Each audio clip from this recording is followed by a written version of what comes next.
দেখছি দেখছি হ্যাঁ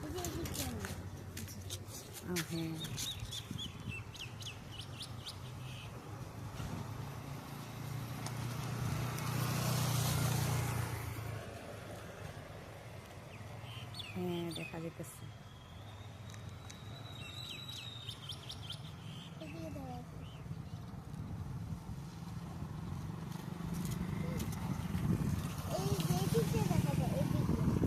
এই যে বাচ্চা দুটাকে আমি ভাত দিয়ে আসছি।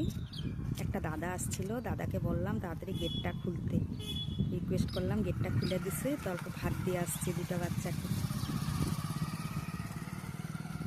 এই যে একটা, এই যে একটা, মাটাকে পাই নাই, মাটা কোথায়। আজকে আমি খুব হ্যাপি বাচ্চা দুটাকে দেখতে পাই। আহারে ভাত খাইতেছে।